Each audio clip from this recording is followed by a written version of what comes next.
Now, turning to the program, I am pleased to welcome Milwaukee Press Club President Mary Ann Lazarski to introduce our panelists and speaker. Mary Ann.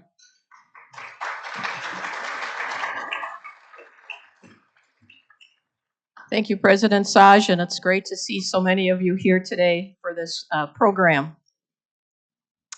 So we have the opportunity today to hear from Supreme Court candidate Judge Susan Crawford, who is challenging Waukesha Circuit Court Judge Brad Schimel in the April 1st election. He will be here March 18th. After Judge Crawford answers questions from our panelists, I will moderate questions from the audience. There are cards on your tables, and so write your questions down. And if you could kindly then bring them to the AV table over here, waving the baskets, before 12:50. Okay. So now I'd like to introduce our journalists for today. Alison Dirr, Milwaukee Journal Sentinel.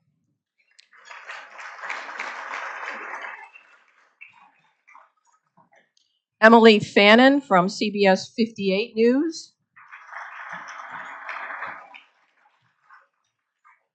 And Matt Smith from WISN News.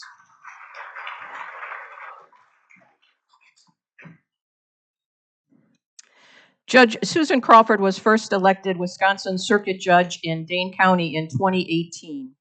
She previously served as an Assistant Attorney General in the Iowa and Wisconsin Departments of Justice. She has worked as an administrator in the Wisconsin Department of Natural Resources and as a partner in a law firm focused on civil litigation and regulatory proceedings. She attended Lawrence University in Appleton, where she earned her bachelor's degree, and after she continued her education at Indiana University, earning her master's. A short time later, she earned her JD at the University of Iowa College of Law. She and her husband, Sean, live in Madison and have 2 adult children.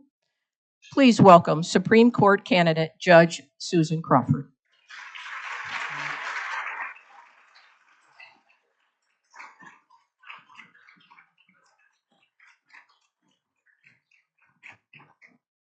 Well, hello, everyone. Thank you for being here today. My name is Susan Crawford, and I'm running for the Wisconsin Supreme Court. I want to start off by thanking our hosts, the Milwaukee Press Club, the Rotary Club of Milwaukee, and WISN Politics. Thanks so much for organizing this event. So this election's on April 1st. That is right around the corner, and the stakes of this race could not be higher. This election will not only decide the future of our state, but it will affect all of our personal rights and freedoms. And you know, there's a lot of people out there trying to tell you who I am and what I'm about. So I want to start off today by telling you about myself and my background and experience. I grew up in Chippewa Falls. It's a close community, one where people look out for each other. And my dad was an engineer who got his degree from UW-Madison with the help of the GI Bill after serving our country in Korea. My mom is a 3rd-generation Wisconsinite from Greene County, and my family got its start there back in the 1860s when my great-grandfather started a barbershop on the square in Monroe, Wisconsin. I grew up in a family of 6, 4 kids, 2 boys and 2 girls, and you know, as is true for most families, life wasn't always easy for my family. My little sister was born with special needs and needed a lot of extra help. And as her big sister, I was often the one who was in charge of keeping her safe and watching out for her. When I was in high school, my dad was laid off from his job, and my family went through some tough times as a result. But we stuck together and worked hard and made it through. And I did my part. I paid my way through college, working in the dish room at the cafeteria at Lawrence University for my work-study job to pay my tuition and make ends meet. So those are all early lessons that gave me the values that I have today. You know, knowing right from wrong, the value of common sense, the importance of honesty and hard work Those are principles that have guided me throughout my career as a lawyer and now as a judge. So I started my legal career as a prosecutor at the Wisconsin Department of Justice. I took the toughest felony cases all the way to the Wisconsin Supreme Court, and I always worked hard to get it right. And to me, that means enforcing our laws and making sure that if people commit violent crimes and hurt other people, that they are behind bars. And also holding big corporations accountable if they have harmed our communities and our families. And I believe that if you're the victim of a crime, you deserve to have your rights protected and justice served. That to me is all common sense justice. Later in my career, I represented ordinary Wisconsinites in the courtroom when the government had taken their rights away from them. So that included fighting for public school teachers when their rights in the workplace were taken away. I also stood up in court and fought to protect Wisconsinites' rights to vote. And I represented Planned Parenthood of Wisconsin and their doctors in the courtroom to protect women's access to healthcare services. So fighting for our fundamental rights, standing with those who have had them taken away, and protecting our communities. That's all common sense experience that I bring to this race. I've argued in front of the Wisconsin Supreme Court several times in both criminal and civil cases. I have a deep understanding of our judicial system and have worked at various levels to improve the court system, including serving on volunteer roles like the Judicial Education Committee.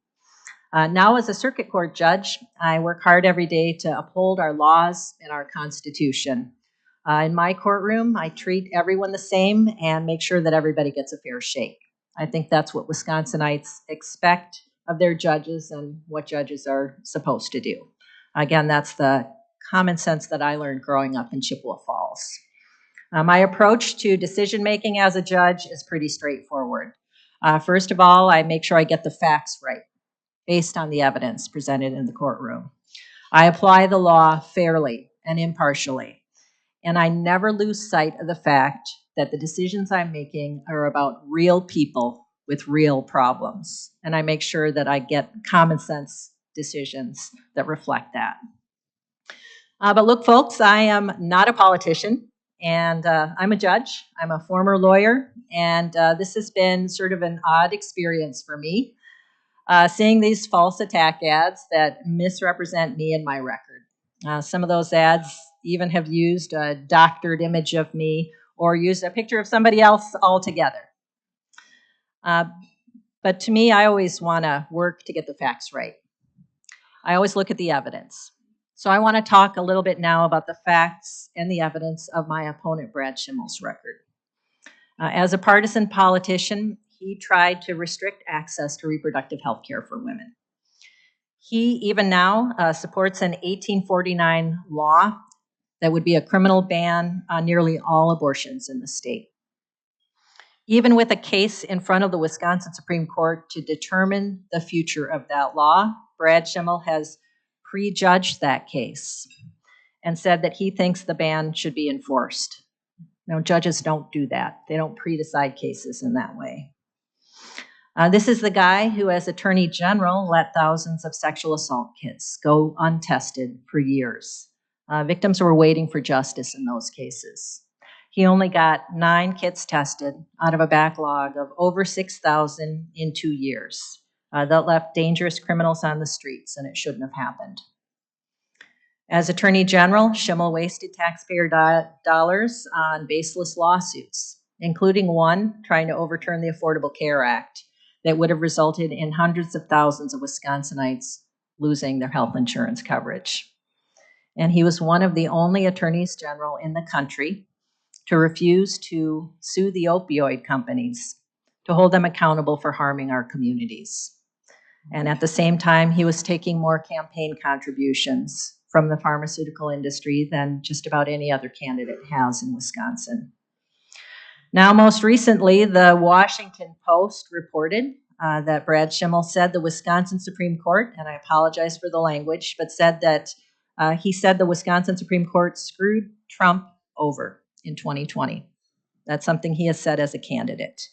He is now trying to walk that back and actually is saying that he didn't have any opinion at all on that court, which is probably the most consequential cases that the Supreme Court has decided in decades. So what does this all tell us?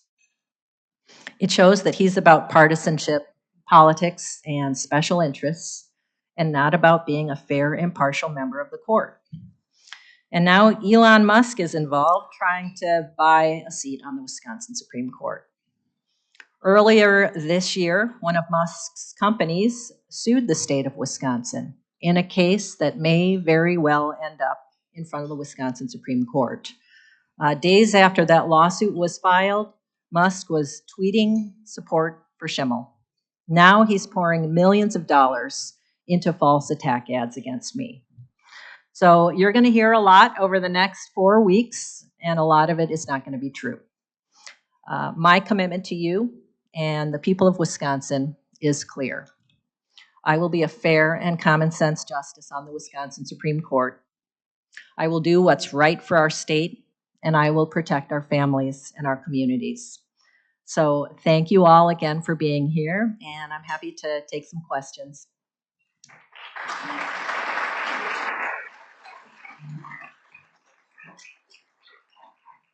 Thank you, Judge. You said you're not a politician, but you may have seen this has turned a little political. Yes, it seems to have, yes. I'm curious your thoughts on what it means to you to be considered the liberal candidate in this race and to uphold the liberal majority on the current court. Yeah, well, I think people have different lenses and different ways of understanding what that means. If what people mean by liberal is that I'm going to work to protect the rights of every Wisconsinite on the Supreme Court, that I view our laws and our Constitution as tools to protect the rights of Wisconsinites, then I embrace that label because that is what I'm all about. I think there is a little bit too much talk and too much emphasis, particularly by my opponent, on the makeup of the court and these so-called alliances and who's the majority and who's the minority. My opponent, unfortunately, has been lobbing attacks against the sitting justices on the Supreme Court. You won't hear me doing that. I intend to work collegially with every other member of the Supreme Court. The Supreme Court is a body of 7 justices, and they need to talk to each other. And I have worked with a number of the justices on statewide court committees and things like that, and including some of the justices who fall into what people would call that conservative group. I don't ask people. When I'm sitting down with other judges to work on a project like putting together a judicial seminar on family law or something like that, I don't ask those judges what flavor a judge, what brand a judge they are. We just get to work and solve the problems that we're assigned to do. Let's now talk money, because there's a whole lot of it funneling into this race. And you did mention this in your opening remarks about Elon Musk. Now, you have criticized your opponent for Elon Musk funneling money into your opponent's campaign, accusing him of trying to buy a seat on a court. Yeah. I'm curious, how is that different from the Democratic mega donors that are funneling millions into your campaign? Yeah. Individuals like Illinois Governor J.B. Pritzker, George Soros, State Democratic Party of Wisconsin. Mm-hmm. Well, let's be clear, first of all, that the amount of money that Elon Musk is spending on attack ads and even things like sending out paid canvassers to walk doors, handing out flyers that say things like, you need to protect the Trump agenda by putting Brad Schimel on the Supreme Court. Who is Elon Musk? He seems to be an unelected right-hand man to President Trump right now, very close to the seat of power, and is involved in, apparently dismantling parts of our federal government right now. And I think that it's very concerning when somebody like that wades into a state judicial race with millions of dollars in attack ads against a candidate who, he doesn't know anything about me, clearly, because he used the picture of a different Susan Crawford in one of those ads. She's a Harvard law professor, I don't mind, but But you know, I have gotten a lot of support, and my campaign team is really working hard to make sure that we have the resources to get my message out and to fight back against some of these false attacks. The reality is that these races involve a lot of money. We don't have any campaign finance rules in our state that would bring them down to a more reasonable amount. So you know, we gotta do what we gotta do to get the word out. You know, if we just sat back and let Elon Musk dominate the airwaves and be drowned out, you know, I don't think we'd win this election. So we got to make sure that we are getting our message out to voters. Just to stay on this topic of money and impartiality, which is something that both you and your opponent have talked about a lot. Yeah. I wondered, you know, given the amount of money the Democrats and Republicans and their allies are both funneling into this race, and I guess the backing from those two political parties, doesn't it kind of stand to reason that the point of putting so much money behind a candidate is because they believe that that candidate would vote in ways that they support, right? Like, why should voters believe that either you or that you would not kind of toe the liberal line, right? Well, I would ask voters and the media to look at the difference between the campaigns and the candidates. I have never taken a position on any case or any issue before the Supreme Court. And anyone who wants to support me needs to know that. I am not making any promises. I am not saying how I decide any case. And my opponent is doing the opposite. He has taken positions on the 1849 abortion law. He has said that he doesn't believe there's any constitutional right in Wisconsin protecting women to make their own healthcare decisions during pregnancy. He has taken a position on this new lawsuit involving Act 10 that's working its way through the courts and will likely end up in front of the Wisconsin Supreme Court. And he apparently has no objection to Elon Musk's paid canvassers going door to door saying that Brad Schimel is going to uphold the Trump agenda. You know, he has not said anything to put a stop to that. So he's got a long history as an extreme partisan. He's run for partisan office something like 5 times, and he's running this race very much as a partisan politician would. You know, that comment about the Wisconsin Supreme Court screwing over the Trump campaign is about as nakedly partisan as you can get. So, you know, if legitimate organizations and obviously individuals want to support my campaign through financial resources, I welcome it because, you know, frankly, we need to be able to get our message out and counter some of the lies and misrepresentations of my record. Now, you just did say that you don't want to take positions on issues that could come before the court. Yeah. I guess why then did you speak about abortion policy? Yeah. You said that Roe v. Wade overturnal was wrong. The Dobbs decision. Yes. So I do think it's important for voters to understand my experience and my values, but what I will not do is to take a position on how any law or regulation involving abortion should be decided or how I would vote on that on the Wisconsin Supreme Court. I have been critical of the Dobbs decision. I believe it was wrongly decided, in part because it was the first time in the history of the United States Supreme Court that they have overturned a decision that recognized the rights of its citizens under our Constitution. So, you know, women have been able to rely on that protection under their Constitution for nearly 50 years. And the Dobbs decision pulled that out from, you know, under women. And unfortunately, the reasoning that they used places in jeopardy a whole line of cases that protects our rights to make fundamental personal decisions about our lives, who we can marry, whether we use birth control.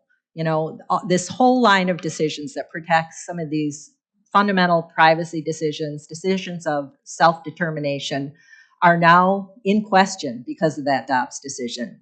And as a candidate for justice, it is fair and entirely within the bounds of the judicial code, which is the code of ethics that judges have to follow to talk about past decisions, comment on them, tell my viewpoint on those decisions. So, just looking at that case I was just mentioning that Brad Schimel commented on, if he wants to talk about the merits of the decision in which the Wisconsin Supreme Court rejected the Trump campaign's effort to overturn the 2020 election, he can certainly do that. That's within bounds.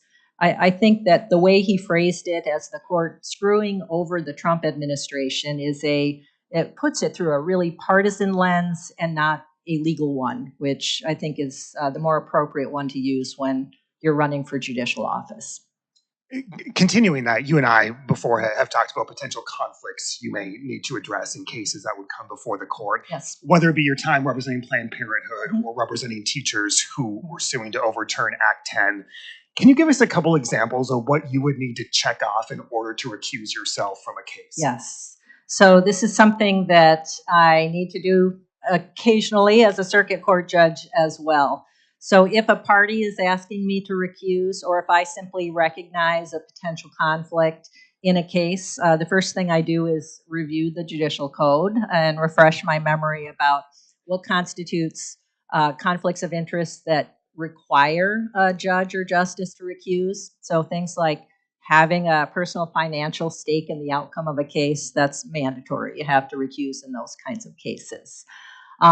For other kinds of cases where it's not so directly a conflict of interest, a judge has to search their conscience and look closely at the facts of the case before them. Who are the parties? What are the legal issues being raised?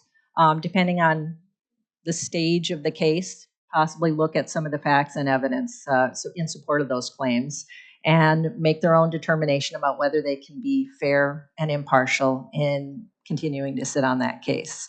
And that's what I would do in any case in which I'm either asked to recuse or have a concern about my own impartiality.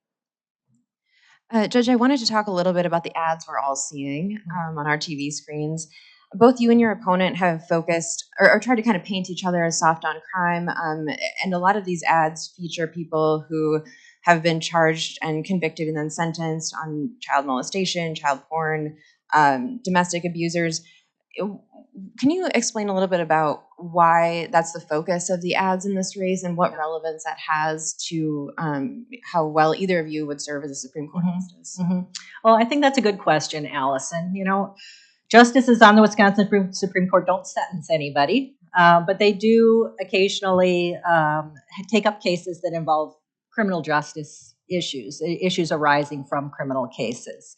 And I'll just point out that the Schimel campaign and all of the Elon Musk ads that are being run against me really cherry pick a couple of cases involving sex offenses that they are sensationalizing. And those are cases in which I sentenced the offenders to several years in prison, followed by several years of extended supervision, Department of Corrections supervision, and required them to be on the sex offender registry for the rest of their lives. And when I'm making decisions as a judge in cases like that, my top priority and consideration is public safety.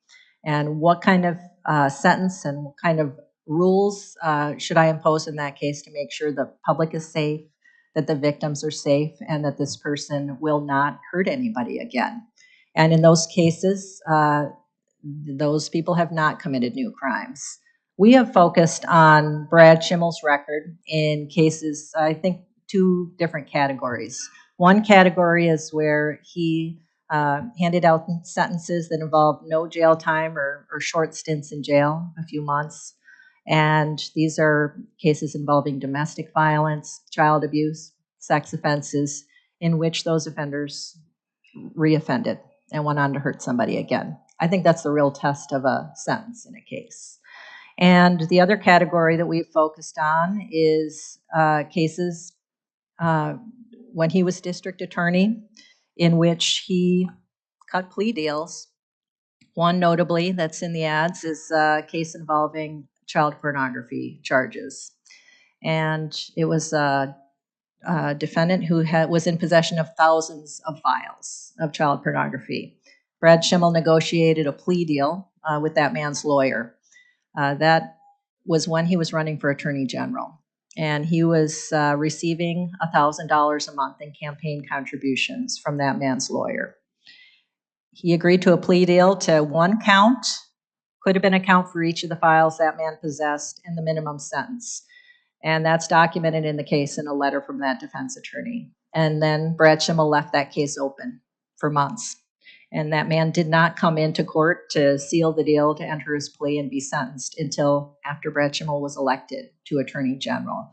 To me, that's concerning. That suggests a motive other than protecting the victims and protecting the community when that kind of a pattern of campaign contributions is happening. Judge, you're going to be sharing the ballot with a constitutional amendment on voter ID. It's going to ask voters whether to enshrine the state's law and the state constitution. I want to just get your thoughts about constitutional amendments versus many of these controversial issues instead going before a court. Well, let me back up a minute and say putting laws in the Constitution rather than the statutes is not going to end litigation on those questions, because the Supreme Court has to interpret the Constitution just as it interprets state laws. With respect to that particular amendment, I have been careful not to take a position on it because I don't think it's appropriate for a judge or a judicial candidate to do that. Politicians can speak about what they think the pros and cons are of putting those provisions in our state constitution, but I don't think it's appropriate for me as a judge to try to influence voters one way or another on a provision like that. We've talked about the big money coming in from all sides of this. Yes. Do you see, is this going to be a litmus test, this race, on the first 100 days of the Trump administration? Matt, I'm a judge and I'm a lawyer, and I'm not a political pundit. So I think you should find a political pundit to talk about that. Somebody who takes those kind of big reads on how particular races might affect national politics. I just don't have a position on it. Thank you. I wondered if we could talk a little bit about the ideological control of the court. Obviously, in this election, there could be a change back to conservative control. And even in the coming years, we could see that go back and forth. How do you think about, what that means for precedent on the court and what that means for the court's legitimacy if there is a kind of back and forth in this partisan control? Well, as I said a few minutes ago, I have pledged to work with all the justices on the court. I think it's really important for the court to act as a body. And, even now we see in particular cases that which justices are in the majority or the minority shift from case to case. And I think that's appropriate. And I think it's also important for justices to talk to one another, even if they disagree on their judicial philosophies or disagree as to what the outcome should be in a particular case before the court. I refer back to my experience as a lawyer, in which if I had a really good lawyer that I was up against, it would really help me to sharpen and refine my positions to see what that other person was arguing and how they framed the issues in the case. And I think the same thing can be true on the Wisconsin Supreme Court, that justices need to talk to each other, need to share their points of view. And if there's a dissent in a case, there's a time and a place for that. And often over time, dissent may gain some traction or gain support from other justices and end up being a majority position in a future case. So I think that's all part of the process of decision making in the Wisconsin Supreme Court. And what I don't like to see is the personal jabs and personal attacks made, unfortunately, sometimes in opinions issued by the court, where justices are accusing each other of partisanship or having some improper motive in the decision making. That I would really like to see stop. Now, the Supreme Court has upheld cases like Act 10 and voter ID. and this is supposedly creates established law. Are there instances when precedent should be overturned in your view? Sure, yeah, I think so. So I can give a good example of court overturning a precedent where I think it was absolutely the right thing to do. And that is when the U.S. Supreme Court in Brown versus Board of Education overturned a case called Plessy versus Ferguson. And Plessy versus Ferguson was a case in the late 1800s, late 19th century, that rejected a case that involved a separation by race of public services. And Plessy versus Ferguson, the court upheld that and said separate but equal is constitutional. And we all know how wrong that is now. From our vantage point in 2025, we know that's wrong. And Brown versus Board of Education overturned Plessy versus Ferguson and said that separation classifications by race are not constitutional. And that resulted in that decision that struck down school segregation in our country.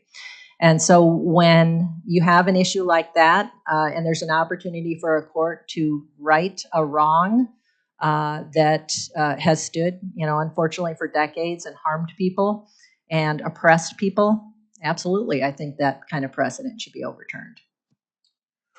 We'll explore this a little more next week in our debate. A week from tomorrow, 7 p.m. WISN 12. If anyone Little wants to commercial. watch. Thanks, Matt. I'm curious your thoughts on the role of the court, and let's just use the present day example. Is the court meant to be a referee between the Democratic governor and the Republican controlled legislature? Yeah, well, I guess I'd put it a little differently, Matt, but the court is the third branch of government. All right, you got the legislature, you got the executive branch, and then you have the courts. And the court's role is to interpret the law. And often when you have divided government between the other two branches, they can come into sharp conflict about the law. And often that ends up in front of the Wisconsin Supreme Court. And it is the duty of the Wisconsin Supreme Court to interpret the law in such cases. And, depending on the case, that might mean that they are deciding the legislature's right or deciding the executive branch is right.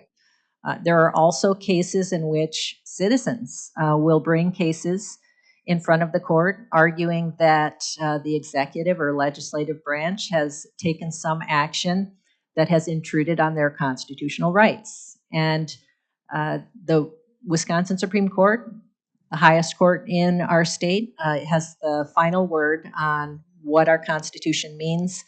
And it is the way that citizens can get protections when the other branches of government are violating their constitutional rights and infringing on their rights.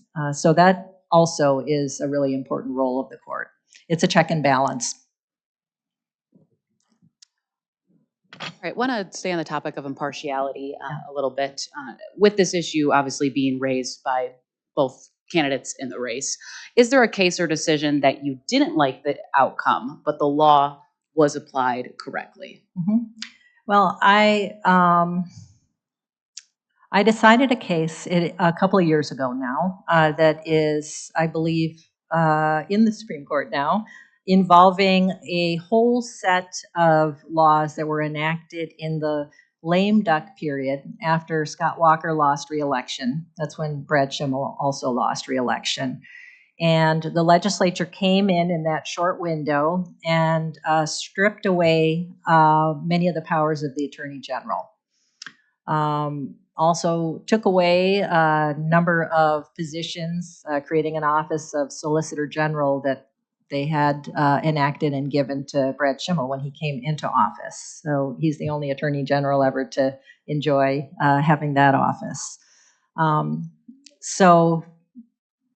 That left a bad taste in my mouth, looking at the legislature coming and stripping the powers away from our Attorney General. And some of those laws had been in place for decades, not just enacted for a particular Attorney General, not just for Brad Schimel. But it was obviously very politicized decision-making by the legislature. So a case came in front of me asking me to strike down those laws and find that they were an unconstitutional violation of separation of powers under our state constitution. And I ended up issuing a fairly narrow decision, finding some of the provisions unconstitutional, but upholding others. I said the plaintiffs didn't make their case. They simply didn't prove that those provisions invaded the executive branch's authority to, do whatever it was under those laws. So that's a case where, as a lawyer, I might have taken a different position as an advocate. But as a judge, I was applying the law to the facts of that case, and I came to a narrow decision. Again, I did find that the legislature crossed the line with certain respects, but not all of them.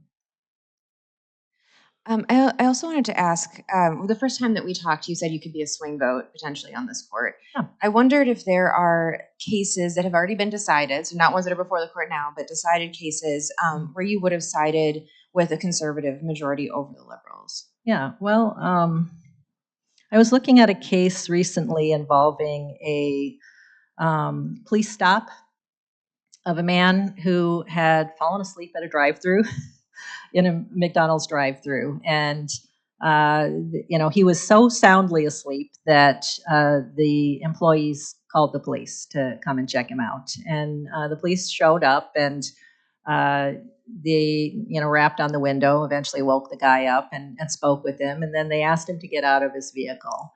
And after he got out of his vehicle, they noticed signs of intoxication, and he ended up getting charged with an operating while intoxicated charge in that case. And then he appealed, went all the way up to the Wisconsin Supreme Court, and the majority in that case found that the officer had overstepped the bounds of his authority. This is Fourth Amendment law, search and seizure, in asking the man to get out of his vehicle. And I don't want to say that I absolutely disagreed with it, because that's a very fact-specific issue, and I would want to delve into the file and look at the testimony of the officer, and sometimes there's video even of those encounters to see for myself exactly what happened.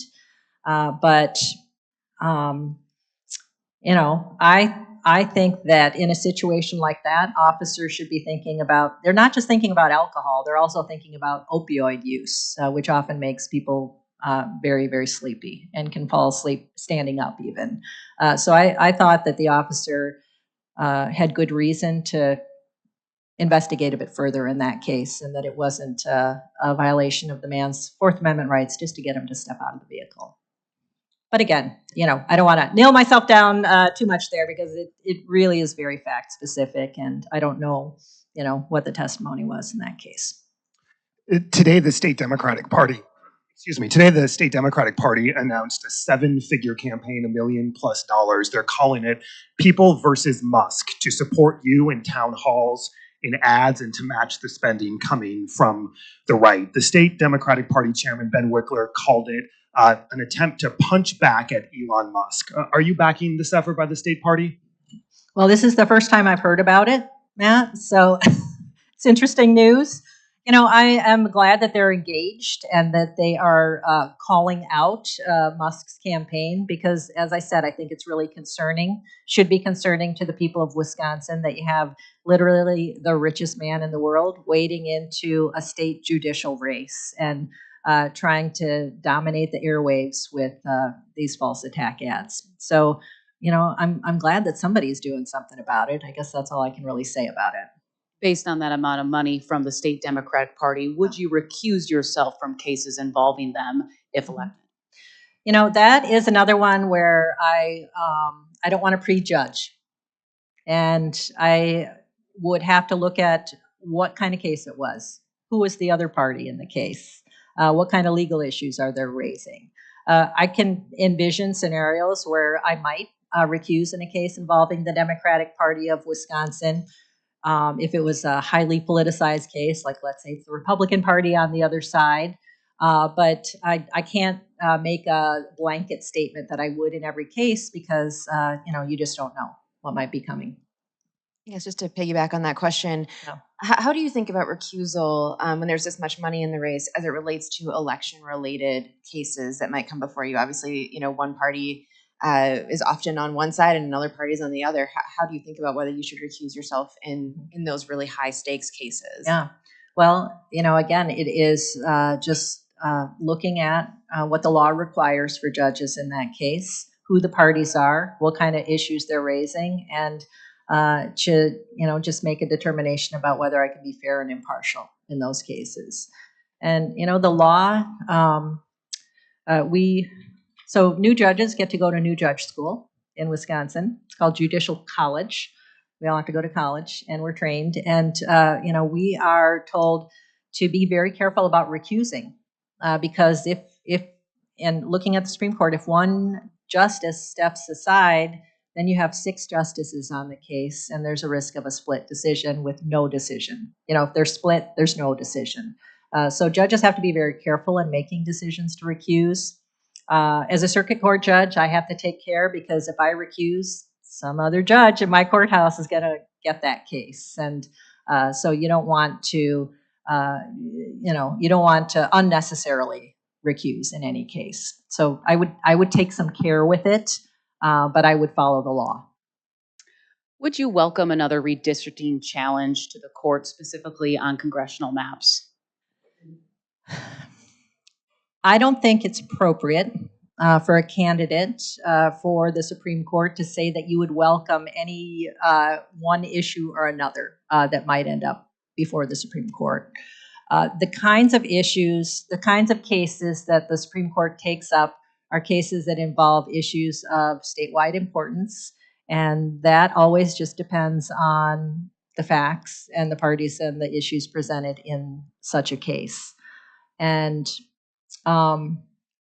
every term, the Wisconsin Supreme Court is presented with petitions from litigants in different kinds of cases, and if 3 justices believe that vote yes to take up a case because they believe it presents an issue of statewide importance, that's how cases end up in front of the Wisconsin Supreme Court.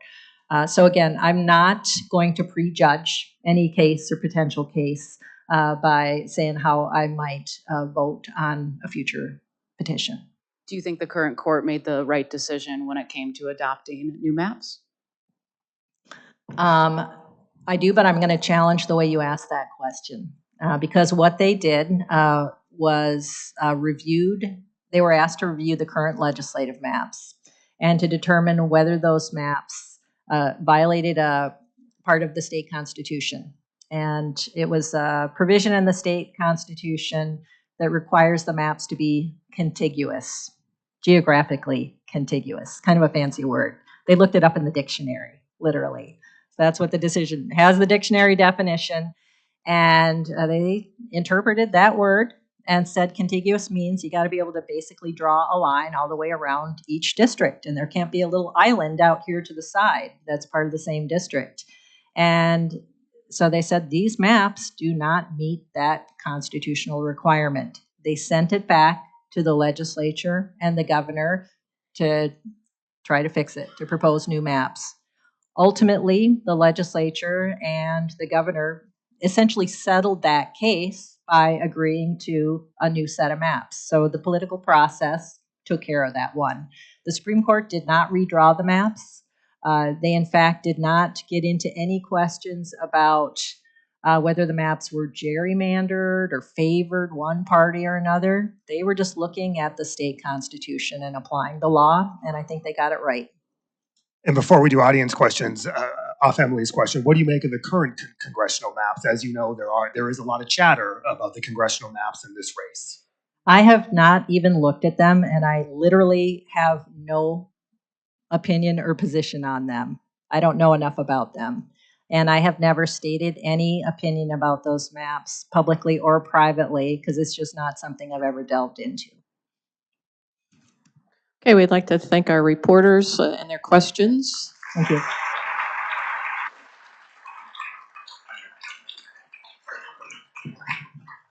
So we want to get a few questions in from our audience. And I know you touched on this a little bit. Judge, in your opinion, what can be done, or where did the timeline skew to where people believe the Supreme Court is an extension of a political party versus the interpreters of laws as they are written? I really don't know. I can tell you that these races have, we saw it in 2023 where that race kind of blew up to get a lot of national attention. Huge amounts of money were spent on that race. And, I think to some extent it's because the stakes are really high in this race when you've got, as I said, one candidate who is running as if he were a partisan politician and announcing positions he would take on pending cases. And you've got somebody like Elon Musk involved, who is, at the seat of power in our national government. I think some of what you're seeing is people across the country reacting to that and being concerned. And some of that is, I think, natural, and people should be paying attention when they see that kind of thing happening. I don't think they should be partisan, these races, but I think that they should be races that people pay close attention to, and that they really look at who the candidates are and their records and what kind of justice they're saying they're going to be. Would you support having justices appointed for one long term rather than being elected? Well, I think that's an interesting question, and there are obviously pros and cons to the different ways of doing it. We have seen, I believe, at the level of the U.S. Supreme Court, that there are some downsides to the appointment process because between that being political appointment and the fact that the U.S. Supreme Court does not have a code of ethics that is binding on those justices, the public confidence in the U.S. Supreme Court is at an all-time low right now because you have justices who are doing things like taking luxury trips from people who have connections to Supreme Court litigation, doing things like flying partisan flags outside their homes. They have spouses that are deeply enmeshed in political issues and partisan politics. I think that for Wisconsin, giving the voters the choice and having it be democratic is a better way to go about it, even in the situation we're in right now, with the obscene amount of spending on these races and all the false attack ads that I'm experiencing, and even distortions of my image, my picture. I think it's important to have a democratic process and put the question to the voters. What's your motivation to serve on the Wisconsin Supreme Court? Thanks for that. Well, I have, throughout my career, always looked for the opportunity to do the most good. And I have a really broad experience as a lawyer and now a judge, exceptionally broad compared to, most lawyers really focus and specialize in a narrow area. And that's just not the way I have carried out my career. I've always looked for opportunities to do something more. I've always been one to take on extra assignments, volunteer work. I do a lot of volunteer assignments with the state court system right now.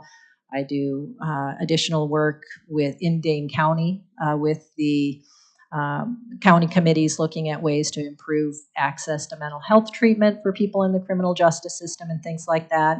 And to me, the opportunity to be on the Wisconsin Supreme Court is a way to kind of extend my reach and protect the rights of all Wisconsinites. As a circuit court judge, it's very granular kind of justice. It's case by case and party by party. And on the Wisconsin Supreme Court, because their decisions are established law statewide that every other state judge has to follow, it's just an opportunity to protect the rights of all Wisconsinites. And that's what motivated me to run. What do you think would be the toughest thing about being a Supreme Court justice and the easiest? Oh, that is so interesting. Well, I think the toughest thing, a couple of questions have been asked about some of the interpersonal relationships among the justices, and that's something I intend to work on very hard. But relationships are two-way streets, as everybody knows. So, I'm hoping I can be successful with that and have professional relationships with everybody on the court. And I hope the other justices, want to make that happen as well. I think that for me, I don't want to call it easy, but I have always been somebody who I've always been a reader. I've always enjoyed writing and really getting to work on cases and doing the kind of work that you have to put into, writing an appellate decision that establishes statewide precedent is something that I really look forward to and would enjoy. That's a lot of the work that I did as a lawyer. I don't get as many opportunities to do that on the circuit court bench just because it's moving things along really quickly. You don't get those opportunities to really delve into the law, the history of statutes or constitutional provisions, and trace back precedents to see where they started and things like that. So I really look forward to doing that work.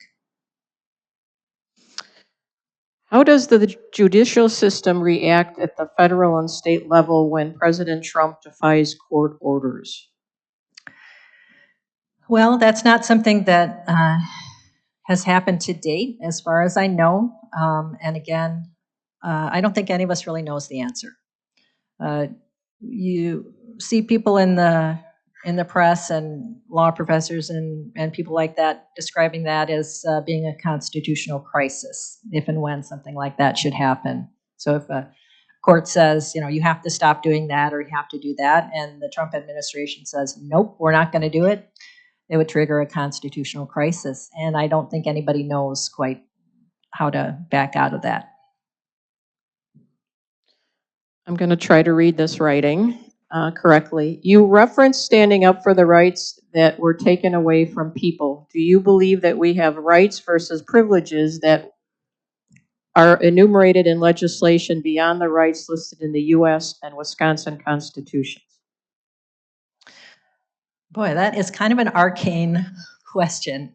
I think that this, looking at the statutes, I think that the statutes establish legal rights to do things. Absolutely. You have property rights. Everybody believes it, right? Often property rights are described as a bundle of sticks, the things you can do on your property.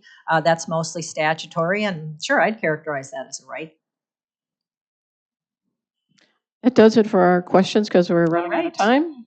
Thank you, Judge. Thank you so much. Again, I just want to thank everybody for the opportunity.